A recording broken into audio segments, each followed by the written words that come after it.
Mula pada Desember 2021, sebuah peristiwa terjadi. Peristiwa ini memanaskan panggung politik global karena kelakuan Rusia yang menempatkan 100.000 pasukan di perbatasan Ukraina. Beberapa pakar menyatakan bahwa tindakan Rusia ini bisa saja memicu Perang Dunia Ketiga.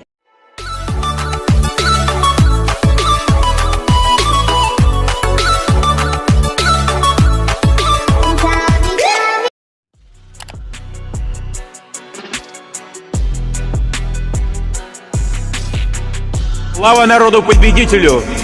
С праздником вас! С Днем Великой Победы! Ура!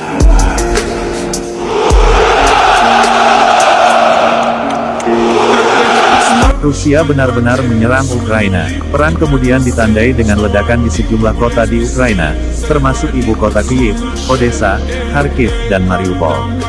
Hingga kini, perang masih berlangsung. Meski pembicaraan damai tengah dilakukan kedua negara, gencatan senjata belum terjadi. Bagaimana kronologi perang terjadi? Isu serangan Rusia ke Ukraina sudah bergulir sejak November tahun 2021.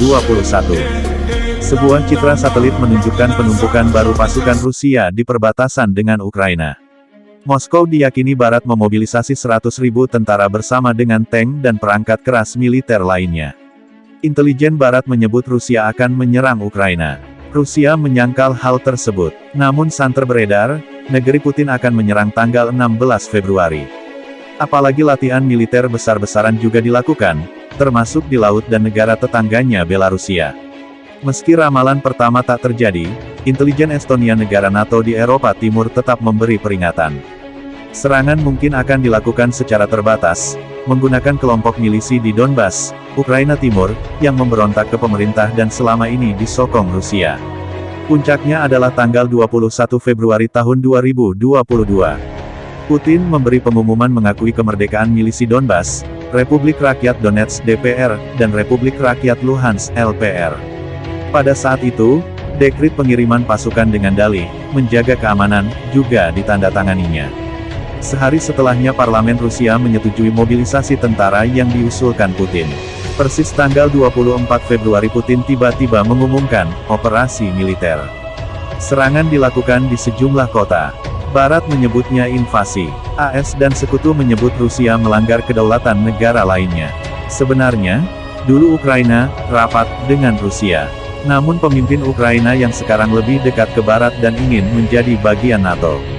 Padahal ketika Perang Dingin terjadi, sebelum 1990, orang-orang Ukraina dan Rusia bersatu dalam sebuah negara federasi bernama Uni Soviet. Negara komunis yang kuat di zaman itu. Uni Soviet setelah Jerman kalah dan PD2 selesai, memiliki pengaruh di belahan timur Eropa. Tak heran jika negara-negara di benua Eropa bagian timur juga menjadi negara-negara komunis.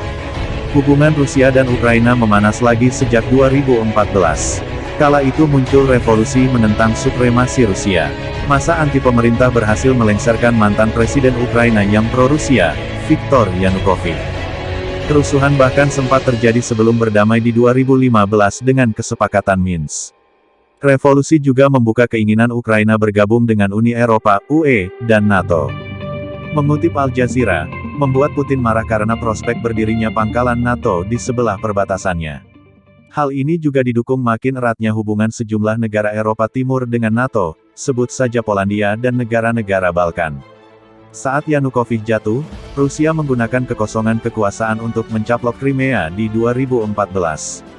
Rusia juga mendukung separatis di Ukraina Timur, yakni Donetsk dan Luhansk, untuk menentang pemerintah Ukraina. Sebelum perang benar-benar terjadi, Putin sempat mengajukan tuntutan keamanan yang terperinci kepada Barat. Salah satu poinnya meminta NATO menghentikan semua aktivitas militer di Eropa Timur dan Ukraina. Rusia meminta aliansi tersebut untuk tidak pernah menerima Ukraina atau negara-negara bekas Soviet lainnya sebagai anggota. Dalam wawancara eksklusif dengan CNBC Indonesia tanggal 16 Februari Duta Besar Rusia untuk Indonesia, Lyudmila Georgievna Vorobyeva, mengatakan hal itu. Kami melihat ekspansi NATO yang telah berjalan selama 30 tahun lebih dan kini infrastruktur NATO makin dekat ke perbatasan kami, jelasnya dalam wawancara kala itu. Sebelum perang benar-benar terjadi, Putin sempat mengajukan tuntutan keamanan yang terperinci kepada Barat. Salah satu poinnya meminta NATO menghentikan semua aktivitas militer di Eropa Timur dan Ukraina. Rusia meminta aliansi tersebut untuk tidak pernah menerima Ukraina atau negara-negara bekas Soviet lainnya sebagai anggota. Pada situasi ini, Ukraina hanya dijadikan alat untuk mengobarkan informasi perang terhadap Rusia. Sementara negara kami tengah mengupayakan diplomasi, pihak Barat terus mengobarkan informasi perang dan menciptakan ketegangan di perbatasan Rusia-Ukraina. Petik 2. Sebenarnya tidak ada yang terjadi dan kami tidak berniat untuk menyatakan perang terhadap Ukraina. Tolong jangan salah paham, kami justru menganggap Ukraina sebagai saudara kami, ujarnya lagi. Memerangi Ukraina adalah gagasan yang tidak masuk akal bagi kami. Petik 2. Kala itu, ia pun membeberkan NATO telah melakukan 5 fase ekspansi di Eropa Timur. Dari tahun 1999 hingga 2020. Jika ditelaah lebih dalam, menurut The Conversation, Ukraina telah berminat dengan NATO sejak 1992.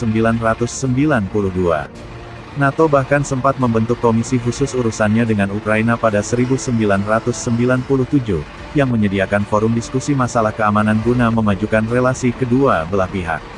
Keinginan masuk NATO juga disebutkan kembali mantan Presiden Ukraina Leonid Kuchma yang kepemimpinannya berakhir 2005. Namun sayang, saat mantan Presiden Viktor Yanukovych, politikus pro-Rusia berkuasa di 2010, proses berhenti. Di 2014, keinginan kembali menjadi anggota makin tinggi. Salah satu penyebabnya adalah Rusia sendiri. Hanya dalam beberapa hari, pasukan Rusia berhasil menduduki seluruh wilayah semenanjung Crimea dengan dibantu pasukan pemberontak anti-pemerintah. Putin awalnya menyangkal kelompok tersebut adalah tentara Rusia, tetapi akhirnya mengakui para pemberontak merupakan bagian dari tentara Moskow. Setelah pendudukan itu, Rusia melakukan referendum di Crimea. Sayangnya tak ada pengamat internasional atau jurnalis yang memantau. Bagi Ukraina, menjadi anggota NATO akan secara signifikan meningkatkan dukungan militer Ukraina dari pihak luar, termasuk AS. Meski ini memungkinkan NATO melancarkan kegiatan militer di Ukraina atau atas nama Ukraina, yang pasti tak disukai Rusia.